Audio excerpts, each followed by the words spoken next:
Welcome back to the deep dive.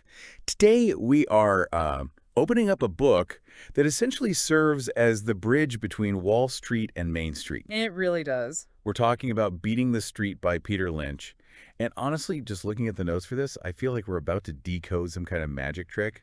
It does feel a bit like magic, doesn't it? But the beauty of Peter Lynch is that he spends the entire book trying to convince you that it's not magic at all. Wait. It's actually just common sense, applied with a level of discipline that most people, and I mean, even the professionals, just don't have. Well, let's establish the magician's credentials first, because for anyone who wasn't investing back in the 1980s, the name Peter Lynch might just sound like, some guy. Right.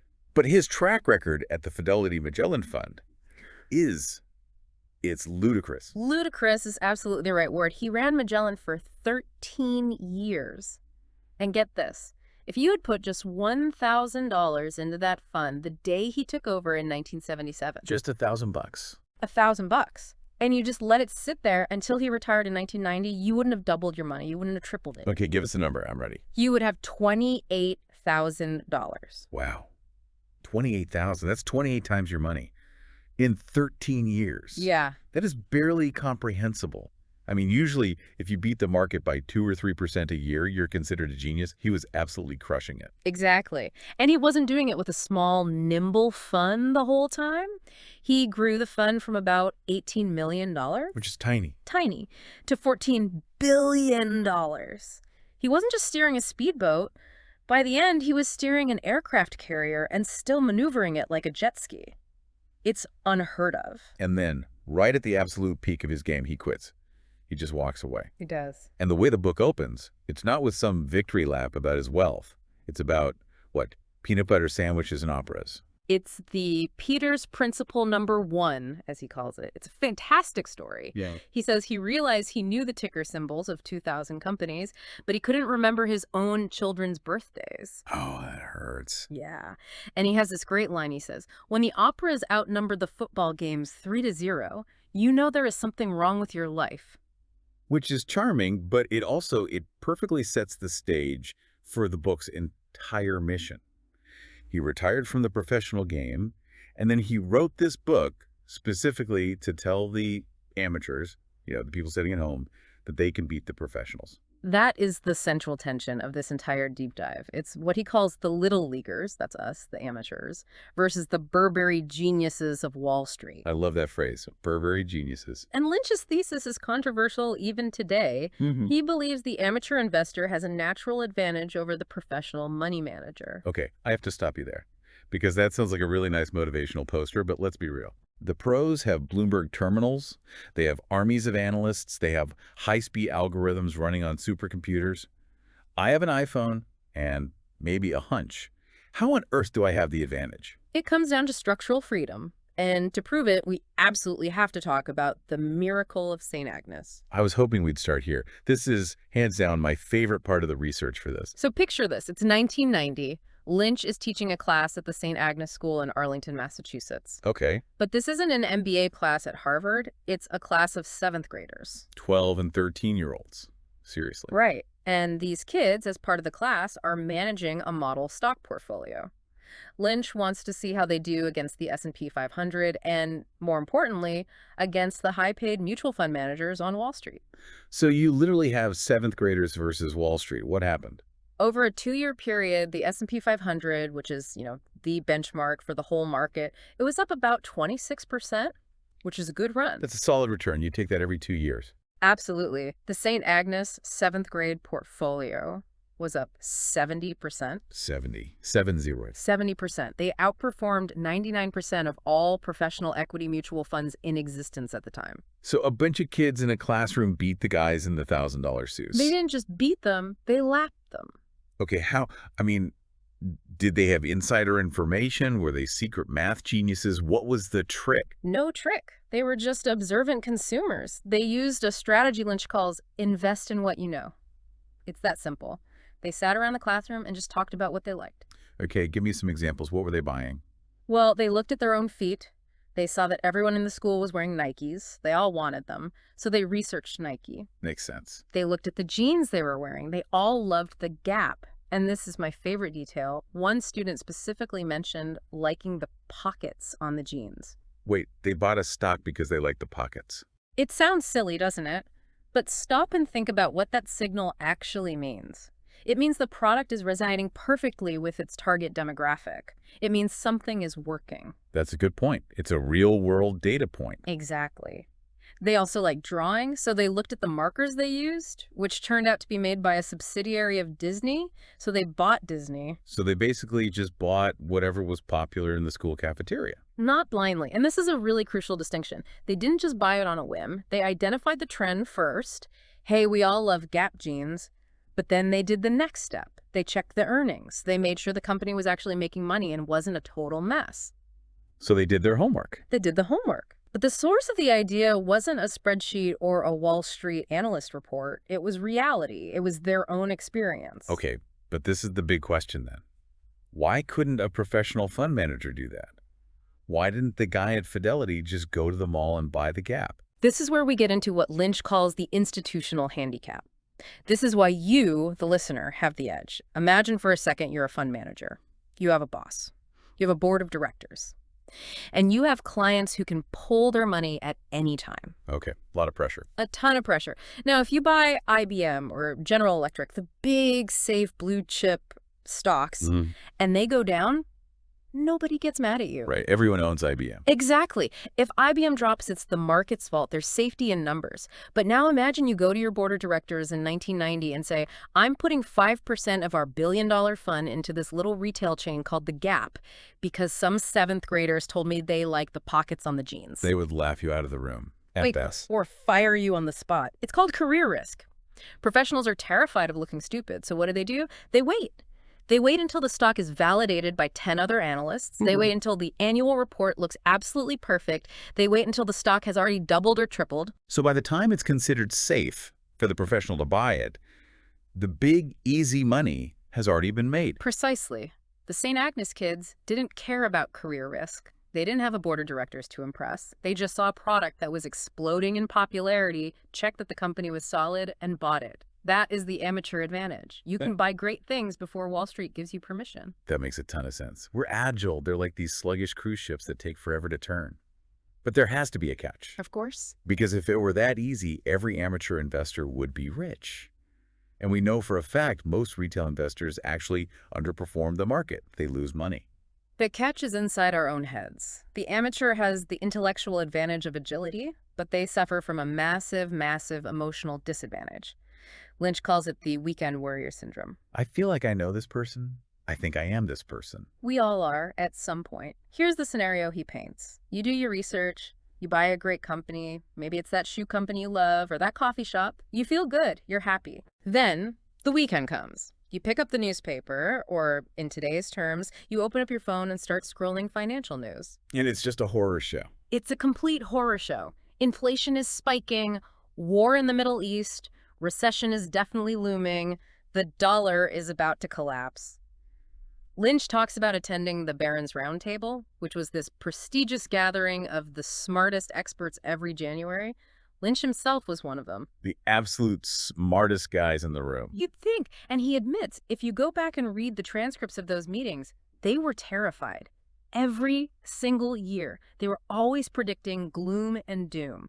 One year, they were convinced Japan was going to buy the whole world. The next year, they were sure that oil prices would destroy the entire global economy. And what was the actual market doing during all of this professional doom-mongering? It was ripping higher. It was the beginning of one of the biggest, longest bull markets in history. Wow. Lynch's point is that if you listen to the big picture macroeconomic noise, you will get scared out of your best stocks for the wrong reasons. You'll sell your Nike stock because you're suddenly worried about the money supply in Switzerland or something. Which is completely insane when you think about it, but people do it all the time.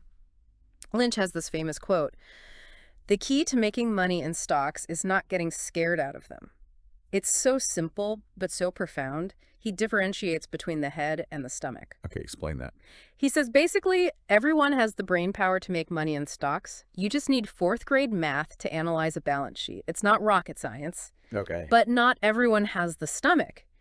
If you are the kind of person who sees your portfolio drop 10% and you immediately hit the panic sell button, it does not matter how smart you are. You will lose money, period. So the weekend worrier is the person who lets these scary global headlines dictate their long-term investment strategy for a specific company. Correct. Lynch treats recessions like winter in New England. It's inevitable, it's going to get cold, it's going to snow, Hmm. but you don't sell your house because it's November. Where you just put on a sweater. You put on a sweater and wait for spring. You know it's coming. If you try to time the winter, if you try to sell your house on October 31st and buy it back on March 1st, you usually end up freezing to death on the front porch. That is a very vivid image. Hmm. But it's not just fear of the big picture, right? Mm-hmm. He talks about other behavioral traps. He has this one called the old flame. Oh, the old flame. This one hits close to home for so many people. It's painful. So what is it? This is when you owned a stock. Let's say you bought Home Depot really early on. It went up a bit, maybe 20 or 30%, and you sold it. You patted yourself on the back. Taking profits. You never go broke taking a profit, as they say. That's the dangerous cliche, right? But then you watch as Home Depot doubles. Then it triples. Then it goes up 10 times over the next decade. And every single time you see that ticker symbol, you just feel sick to your stomach. So you stop looking at it. You actively ignore it. You treat it like an ex-partner that you don't want to run into at a party. Lynch says this is an old flame phobia. You refuse to buy it back, even if it's still a great company, because your ego can't handle admitting you sold way too early.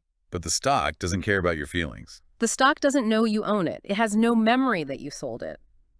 Lynch says he has bought back into companies many, many times after selling them, often at much higher prices, because the story was still getting better. You have to check your ego at the door. There's another behavior he flags, which I think is even more common today, especially with, commission-free trading apps. The gambling mentality. This is his comparison of buying appliances versus buying stocks, and it is absolutely scathing and so true. Lay it out. He says a guy will spend 2 weeks, maybe a month, researching a new refrigerator. He'll read consumer reports, he'll measure the little alcove in his kitchen 3 times, check all the energy ratings, drive to 3 different stores to try and save $50. Diligence. I mean, that's smart shopping. Total diligence. Then, that very same guy will be on the bus, overhear a tip about some biotech penny stock that's going to cure cancer, and he'll put $10,000 into it before he even gets to his stop. Wow. No research. No research, no idea what the company even does. And then when he inevitably loses all his money, he blames the rigged market. Exactly. Lynch says that is not investing. That is gambling with terrible odds. And he has a simple test for this. If you can't explain why you own a stock to a 10-year-old in 2 minutes or less, and because it's going up is not a valid reason, then you shouldn't own it. Okay, so we need to move from that emotional gambling mindset to a more disciplined investing mindset, which means we need a method. We need the science part. Yes. And for Lynch, the science seems to revolve almost entirely around one single word: earnings. Earnings are everything. That is the Lynch mantra. If you take nothing else away from this entire deep dive, please take this. Over the long term, the stock price always follows the earnings. Always. There are no exceptions. Historically, no, not over a long enough time frame.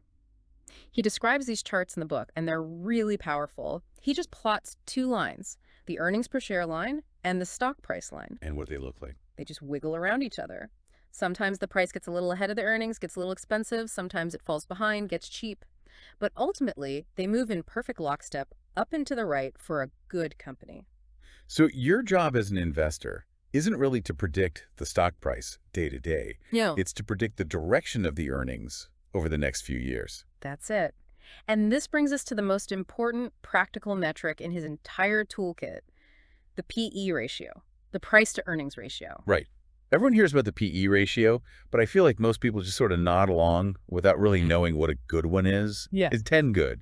Is 50 good? Is 100 bad? It depends, and Lynch gives us a golden rule for this. It's so simple and effective, essentially. The PE ratio of a fairly priced company should equal its earnings growth rate. Okay, let's slow down and do the math here, because this is key. PE equals growth rate. Walk me through a scenario. Okay, let's invent company X. Its stock costs $20 per share, and it earns $1 per share this year. So its PE ratio is 20. Price of 20 divided by earnings of 1 equals a PE of 20. Got it. Now, for that PE of 20 to be a fair price, Lynch says company X needs to be growing its earnings at about 20% per year. And why is that? Why do they have to match? Because of compounding. Think about it. If you are paying 20 times this year's earnings, you are paying a premium. You're paying for future earnings. Okay. If the company is growing at 20%, those earnings will double in roughly 3.5 years. So that $1 of earnings today becomes $2, then $4 pretty quickly. The expensive sounding price you paid today becomes very cheap in hindsight. But what if it's a slow grower? Let's take the other side. Let's call it company slow. It also trades at 20 times earnings, but it's a big, mature company and it's only growing at 5% a year. Same price, much slower growth. Right. At 5% growth, it will take 14 years for its earnings to double. You paid a premium price for a company that's essentially stagnant. That stock is either going to go nowhere for a decade or it's going to crash until its PE reflects its slow growth. This perfectly explains his famous comparison in the book between The Body Shop and Coca-Cola. Yes, this is a classic, brilliant example. At the time, Coke was seen as the safe blue chip stock. It was trading at a PE of 30. High, but it's Coke. Right. But it was only growing its earnings at about 15% per year. So PE of 30, growth of 15. The price is double the growth rate. Yeah. That's a red flag for Lynch. Exactly. Lynch calls that expensive. Now compare that to The Body Shop, the cosmetics and lotion store. It was trading at a PE of 40. Which sounds huge. That sounds way more expensive than Coke. It sounds terrifyingly expensive on the surface. But The Body Shop was growing its earnings at 30 to 40% a year. The PE basically matched the growth rate. So he preferred the expensive stock. He preferred the stock that looked expensive, The Body Shop, because the incredible growth actually justified the high price tag. So it's counterintuitive. Yeah. You're saying the stock with the higher PE ratio was actually the better bargain in his eyes. If the growth is real and sustainable, yes. This is the whole philosophy of growth at a reasonable price, or JARP investing. You want the PE to be equal to, or ideally less than, the growth rate. If you find a company growing at 30% that's trading at 15 times earnings, The PE is half the growth rate. that is a screaming buy. That's what Lynch calls a 10-bagger in the making. And he loves applying this simple math to retail stores and restaurants, the cookie cutter model. He loves it because it's so easy to track. It's not some abstract tech company inventing a new chip that might or might not work. Right. If you are, say, Dunkin' Donuts and you have 50 profitable stores in Massachusetts, you already know the model works. You just have to build more of them in Ohio and Florida and California. Exactly. It's just an execution story. Lynch calculates that if a company can simply expand its store count by 20% a year and maintain decent same-store sales, the earnings will naturally grow at 20%. And using the rule of 72 for compounding. At 20% growth, earnings double in about 3.5 years. They quadruple in 7 years. And here's the magic part, where the 10-bagger comes from. Not only do the earnings quadruple, But Wall Street gets excited. Wall Street gets excited and pushes the PE ratio up too. They'll start paying 30 or 40 times earnings instead of 20. So you get a double whammy. You get higher earnings and a higher multiple on those earnings. That is the anatomy of a stock that goes up 1,000%. It's not magic. It's just the beautiful math of expansion. Okay, that covers picking individual stocks really well. But Lynch was a fund manager. And a huge part of this book is his advice on how to handle mutual funds. Which is so relevant because most people's retirement money is in funds, not in individual stocks they pick themselves. For sure. But the landscape is a total mess. Lynch calls it the confusion of funds. And it's only gotten worse since he wrote the book. There are thousands and thousands of funds now, more funds than stocks.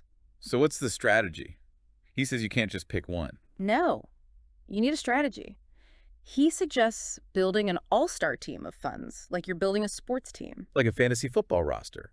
You don't just draft 5 quarterbacks. You need players at different positions. That's the perfect analogy. In investing, you don't just buy 5 growth funds and call it a day. Lynch breaks it down into categories. First, you need a capital appreciation, or growth fund. These are your big swinging bats, your home run hitters. They're buying the fast-growing companies we just talked about. Right. But then you absolutely need a value fund. And I think people get these two confused all the time. What is the actual difference between a growth manager and a value manager? Let's define it clearly. A growth manager is looking for earnings that are going up fast. They don't care if the stock looks expensive today as long as it grows into that valuation tomorrow. A value manager is a bargain hunter. They look for assets. Assets. What do you mean by assets? Yeah. Maybe a company owns a ton of real estate or valuable cable lines or a bunch of old factories. The earnings might be terrible right now. Maybe they're even losing money. But the value manager calculates that if you sold off all the parts, The company is worth $20 a share, but it's trading on the market for only $10. So they are literally buying a dollar for 50 cents. Exactly. And the crucial point Lynch makes is that growth and value take turns leading the market. Take turns. Yes. For 3 or 4 years, the market might be obsessed with growth stocks. Value stocks get ignored and do absolutely nothing. You'll feel stupid for owning them. And then what? Then the wind changes. Growth gets too expensive, the bubble pops, and all the money rotates into those cheap, boring value stocks. If you only own one type, you will spend years being frustrated, and you'll probably sell at the exact wrong time. You need both so you can ride out the cycles. He also mentions emerging growth funds is the small cap stuff, right? The sparrow hawks, he calls them, which is a great image. Small companies are volatile, they flutter around, they crash harder in recessions.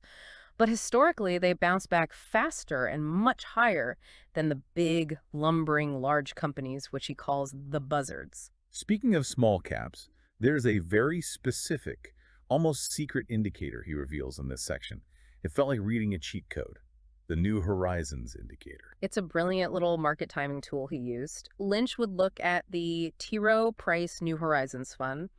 At the time, this was the premier, most famous fund for investing in small, fast-growing companies. Okay, so he's watching this one fund. He's watching this fund as a proxy for the entire small-cap growth sector, Right. and he would compare the average PE ratio of the stocks in that fund to the PE ratio of the S&P 500. So small-cap PE versus big-cap PE. Then what's the signal? What's he looking for? Well, logic tells you that small growth stocks should be more expensive, right? They're growing faster. So normally the ratio is maybe 1.2 or 1.4, meaning they're 20 or 40% more expensive. Makes sense. But sometimes, after a crash or a period of neglect, that ratio drops all the way to 1.0. Meaning the fast-growing small stocks are trading at the exact same multiple as the slow-growth giants. Yes, that is a screaming, table-pounding buy signal for small caps.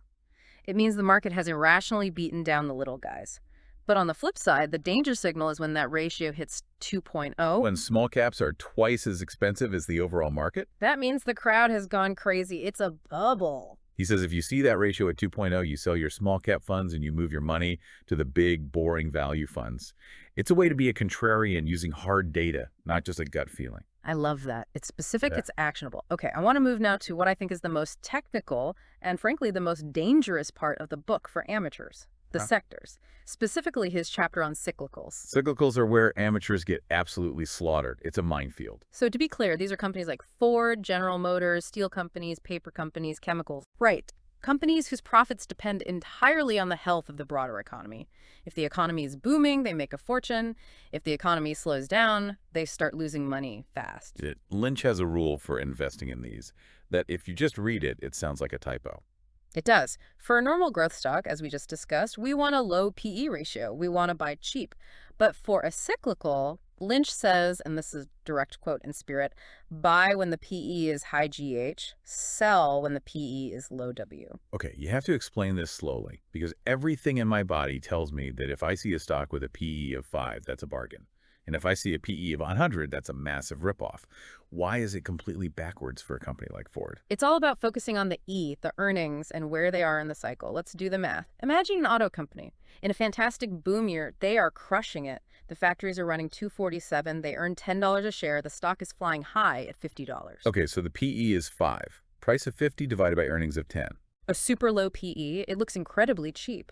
But why are earnings so high? Because we are at the absolute peak of the economic cycle. Everyone who wants a new car has already bought one.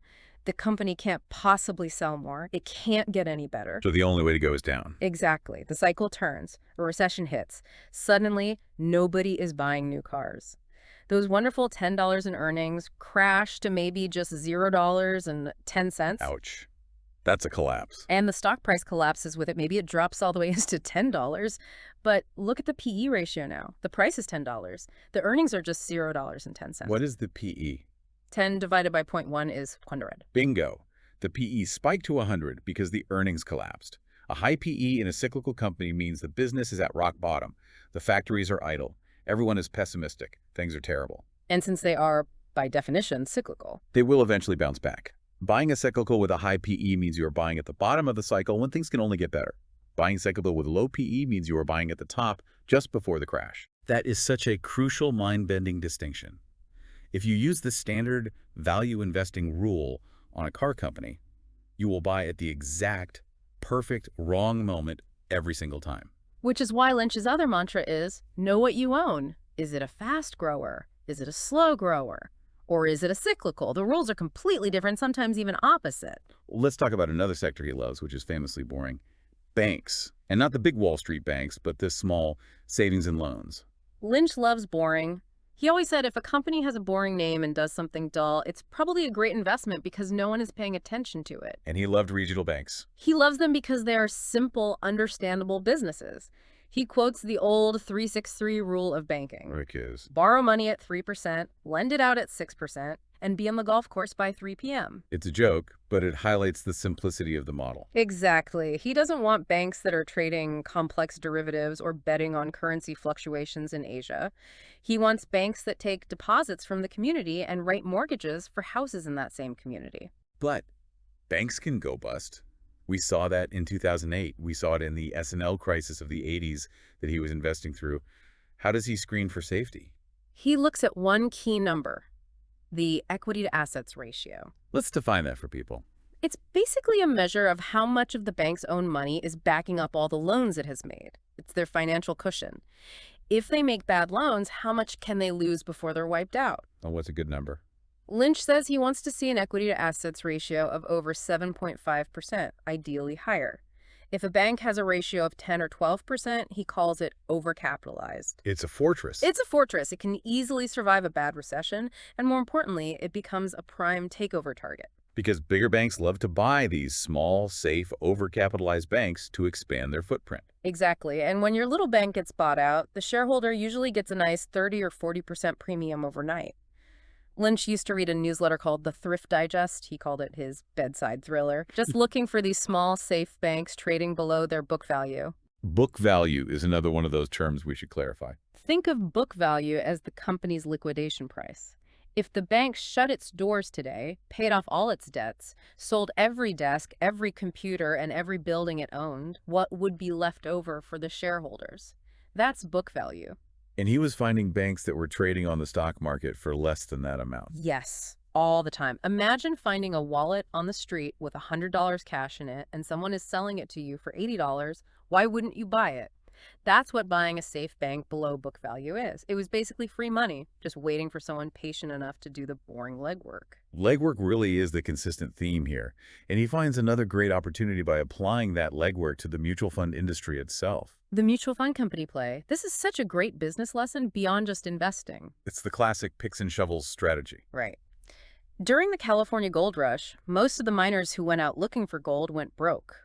The people who got incredibly rich were the ones who stayed in town and sold picks, shovels, and blue jeans to all the hopeful miners. So Lynch saw everyone in the 80s rushing to buy mutual funds. And instead of trying to guess which single fund would be the winner, he said, why don't I just buy the companies that sell all the funds? The shovel sellers. And he found a specific one. He looked at a company called Colonial Group. Now he compared it to its competitors. T. Rowe Price and Dreyfus were the hot fund companies, the popular stocks. They were trading at 20 times earnings. Expensive, right? Right. Colonial was seen as a sleepy, forgotten company. It was trading at only 10 times earnings, half the price. So why was it so cheap? What was the market missing? The market just thought it was boring and stagnant. But Lynch, of course, did the legwork. He visited the headquarters, he talked to the management, and he uncovered what he calls an unexpected development. The catalyst, what was it? Colonial had just signed a secret deal to start marketing and selling mutual funds for State Street Bank. Now, State Street is a global giant, but back then they were mostly a back office operation. They didn't have a sales force. And Colonial was going to be their sales force. Colonial was about to get access to a massive, massive pipeline of new money from State Street's clients, but it hadn't shown up in the earnings reports yet. It wasn't in any of the newspaper headlines. It was buried in the details. It was buried in the details. Lynch bought the stock because he saw the giant shovel they were about to start selling to the world. He also applied this kind of deeper understanding to Fannie Mae. And I think this is a perfect example of Wall Street putting a stock in the wrong bucket and creating an opportunity. Fannie Mae, the Federal National Mortgage Association. Wall Street analysts categorize this as a simple interest rate stock. Meaning if interest rates go up, the stock goes down. If rates go down, it goes up. End of story. That was the standard lazy logic. But Lynch actually looked at the business. Fannie Mae's job is to package mortgages and guarantee them. They make a tiny little fee, a spread, on every mortgage in America, and he realized they were becoming insanely efficient. He mentioned they had something like 3,000 employees making $2 billion in profit. Which is an incredible level of efficiency. But the key insight, the thing Wall Street missed, was that Fannie Mae was actually a growth stock in disguise. They were aggressively using technology to capture more and more of the mortgage market. So the volume was exploding. The volume was exploding. Even if interest rates wiggled up or down, the sheer number of mortgages they were processing was growing at 20% a year. People always need mortgages. So while the professional analysts were selling because the Fed might tick rates up a quarter point, Yeah. Lynch was buying because the underlying business volume is exploding. He bought the business, not the category Wall Street put it in, and he said it became one of the biggest and easiest winners in the entire history of the Magellan Fund. We've covered a lot of math and strategy, but I want to pivot now to the debate between man and machine. Because Lynch talks about this in the 90s, but it feels like he's talking about AI and quantitative investing today. He absolutely is. He introduces us to a character at Fidelity named Bob Beckwith, who is the resident quant. The guy with the supercomputer in the basement. Right. And Beckwith is brilliant. He speaks a language of regressions and standard deviations that only other quants can understand. And Lynch respects him. He uses Beckwith's data to prove his broader points, like the fact that stocks have historically always outperformed bonds over any 20-year period. There's a but. There's a huge but. Lynch insists that the computer, no matter how powerful, has a massive blind spot. A computer can analyze the past with perfect clarity. It can tell you what the PE ratio is today, but it can't tell you what the PE ratio will be in 3 years. Because he can't visit the store. It can't go to Taco Bell and taste the new chalupa. It can't walk through a Home Depot on a Tuesday afternoon and see that the parking lot is completely full. It can't sense the vibe of a product trend. This connects right back to the St. Agnes kids. They had a data point the computer didn't have. Yeah. They knew the pockets on Gap jeans were cool. That is it, right there. That is legwork. Lynch says you have to combine the science, the numbers on the screen, with the art, which is your own real-world observation. If you just rely on the screen, you are driving your car while looking only in the rearview mirror. He even has a method for sensing market tops and bottoms that requires zero math at all. The cocktail party theory. This is hilarious and, from my experience, frighteningly accurate. He says you can time the broad market just by listening to what people are talking about at parties. So stage one, the market has been down for a while. Nobody wants to talk about stocks. Right. You go to a party, you introduce yourself as a fund manager, and people just nod politely and then immediately walk away to go talk to the dentist. They would literally rather talk about root canals than the stock market. And that's the buy signal. That's the buy signal. When the general public is so totally disgusted with the market that they don't even want to hear the word, that's almost always the bottom. Okay, so what about the top? What does the party look like then? That's stage 4.